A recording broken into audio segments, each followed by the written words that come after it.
Hello friends, मेरे YouTube channel BK academy पर आप लोगों का स्वागत है। आज का हमारा पहला टॉपिक है कि चंद्रयान मिशन यानी चंद्रयान मिशन के बारे में जानेंगे। तो चलिए देखते हैं चंद्रयान मिशन क्या होता है। देखिए, सबसे पहले हम देखेंगे कि विश्व में चंद्रयान मिशन कितने प्रकार से भेजे जाते हैं। तो ये अभी अब तक हमने 6 प्रकार से देखा है। तो चलिए 6 प्रकार कौन कौन से होते हैं उनके बारे में जानते हैं। तो 6 प्रकार हैं हमारे। फ्लाई बाई मिशन, देखिए सबसे पहला है फ्लाई बाई मिशन, दूसरा है हमारे आर्बिटर मिशन, तीसरा इम्पैक्टर, लैंडर, रोवर और मानव युक्ति। ये हमारे 6 प्रकार के मिशन हैं जो किसी भी ग्रह पर या किसी भी आकाशीय पिंड पर जाकर आकाशीय पिंड पर भेजे जाते हैं। इन्हीं के माध्यम से हमें पृथ्वी पर जानकारी अच्छे महत्वपूर्ण जानकारियाँ इकट्ठी होती हैं। तो देखते हैं कि के बारे में हम क्या चीज़ होती हैं, कैसे तरीके से काम करते हैं। ये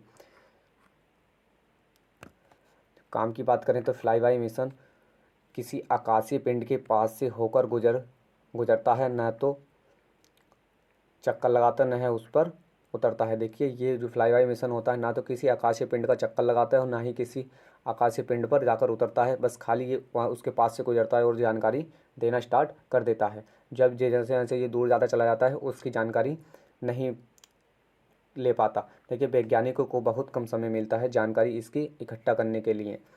इसमें जानकारी इकट्ठा करने के लिए वैज्ञानिकों को बहुत कम मिलता है। अगर उदाहरण की बात करें हम इसमें, तो वाइजर 1 और वाइजर 2 ये किसके हैं? नासा के 1977 में किया गया था ये मिशन। आगे बात करते हैं, ये आप देख सकते हैं उदाहरण हैं ये इसके। तो इसी तरीके से ही काम करना स्टार्ट कर देता है। बात करते हैं दूसरे की कि ये दूसरा होता है आर्बिटर मिशन। देखिए, यह है आकाशीय पिंड के चारों तरफ कक्ष में चक्कर लगाते हैं और जानकारी जुटाते हैं। इसमें वैज्ञानिकों को पर्याप्त समय मिलता है उस ग्रह आकाशीय पिंड के विषय में जानकारी जुटाने के लिए। कि भारत मंगलयान इसका महत्वपूर्ण एक उदाहरण है। अगर मैं इसमें बात करूँ, देखिए इस तरीके से ये चक्कर लगाना स्टार्ट करता है और चक्कर लगाते लगाते ही भारत को उत्तर यानी जो इसकी एजेंसी है उसको जानकारी देना शुरू कर देता है। तो आगे की बात करें हम, ये उदाहरण है मंगलयान। तो मंगलयान के बारे में थोड़े से जान लेते हैं। देखिए, मंगलयान इसका जब उदाहरण है तो मंगलयान जब लॉन्च किया गया तो कब? 5 नवंबर 2013 में। कहाँ भेजा गया थे? मार्स के ऑर्बिटर प्रवेश में भेजा गया 24 सितंबर 2014 को। रॉकेट यान पर कुल खर्च का बात करें तो 450 करोड़ रुपए लगा था। कुल दूरी की बात करें तो 65 करोड़ किलोमीटर और हर भारतीय पर खर्च 4 रुपये, यानी जो भारत पे एक व्यक्ति पर खर्च पड़ा था कितना? 4 रुपये। तो प्रति किलोमीटर की खर्च की बात करें तो कितना? 11.5 रुपये प्रति किलोमीटर। रॉकेट में PSLV एक्सल C25 था और लॉन्च सतीश धवन अंतरिक्ष राजस्थान में है। ये राजस्थान। चलते हैं आगे, तीसरा है हमारा इम्पैक्टर। देखिए, इम्पैक्टर के बारे में हम थोड़ी सी जानकारी लेते हैं कि इम्पैक्टर क्या होते हैं। इम्पैक्टर हमारे आकाशीय पिंड पर उतरते हैं लेकिन सॉफ्ट लैंडिंग नहीं कर पाते बल्कि तेज़ी से उस पिंड पर गिरते हैं। देखिए, इसका गिरने का मकसद होता है कि अगर ये नहीं उतरेगा, वहीं गिरेगा नहीं जाएगा तो जानकारी नहीं ले पाएगा। तो इस तरीके से यहाँ से पृथ्वी से जाएगा और जाने के बाद एकदम इस तरीके से यहाँ पर गिरकर जितनी देर में ये क्रैश होगा वहाँ की जानकारी इकट्ठा कर लेगा और पृथ्वी पर भेज देगा। अगर हम इसकी बात करें, पृथ्वी पर भेज देगा, तो इसका एक महत्वपूर्ण उड़ान है चंद्रयान फर्स्ट। ये इसी तरीके का मिशन था, इम्पैक्टर मिशन। आगे ये उदाहरण देख सकते हैं आप, ये इसी प्रकार का उदाहरण। ये यहाँ से गिरेगा और यहाँ की जानकारी जो भी होगी सारी इकट्ठी करने का दे देगा। आगे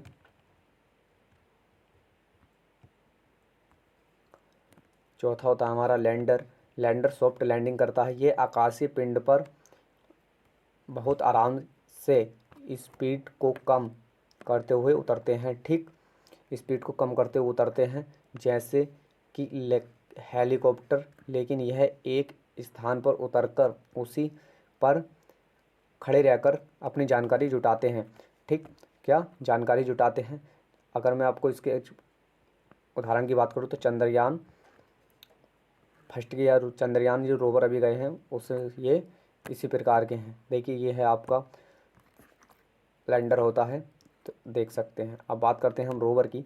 तो रोवर है हमारा, यह एक प्रकार के गतिमान रोबोट मशीन होती है। कोई पूछने लगे कि आपको रोवर क्या होता है, तो क्या होती है, एक गतिमान रोबोट मशीन होती है जो प्रिय लैंडर के साथ यह कभी कभी हार्ड लैंडिंग द्वारा भी आकाशीय पिंड पर जाते हैं और अपने चक्कर लगाने में जानकारी जुटाते हैं। ठीक, वहाँ ये किसी आकाशीय पिंड पर हार्ड लैंडिंग करेंगे। हार्ड लैंडिंग का मतलब होता है उतरेंगे, उतरने के बाद एक सॉफ्ट लैंडिंग, उस आकाशीय पिंड पर उतरेंगे, उतरने के बाद उसके चक्कर घूमते रहेंगे, उसके और वहाँ घूमेंगे, उस पूरे ग्रह पर घूमेंगे। घूमने के बाद वहाँ की जो महत्वपूर्ण तथ्य होंगे, अनेक अनेक प्रकार के पदार्थों के बारे में, अनेक प्रकार की जानकारी जो वहाँ की प्रजाति हैं वहाँ तो उसके बारे में भेजेंगे। तो कि बात करते हैं ये, तो अगर बात करें तो ये चंद्रयान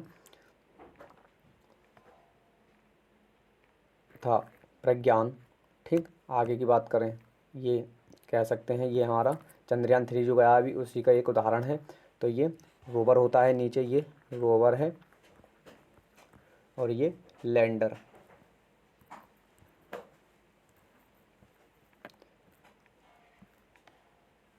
ये हमारा लैंडर है। ठीक, आगे चलते हैं। छठा है हमारा मानव युक्त मिशन। देखिए इसमें मिशन के साथ मनुष्य भी जाता है। इसमें इस लैंडर में बैठकर मनुष्य जाता है, जो अभी तक एकमात्र देश है जो इसका नाम है, ये देखिए आप देख सकते हैं। देखिए अब बात करते हैं हम जो मून पर अभी तक विश्व में देश गए हैं उनके बारे में।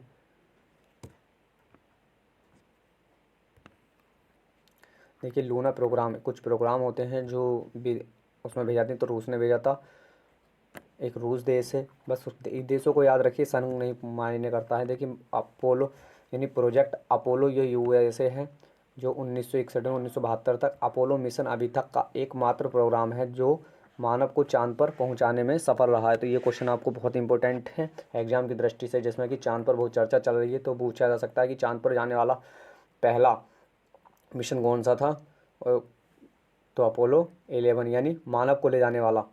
तो आगे की बात करें, चांद प्रोग्राम, ये चीन का प्रोग्राम है। और चांद मिशन,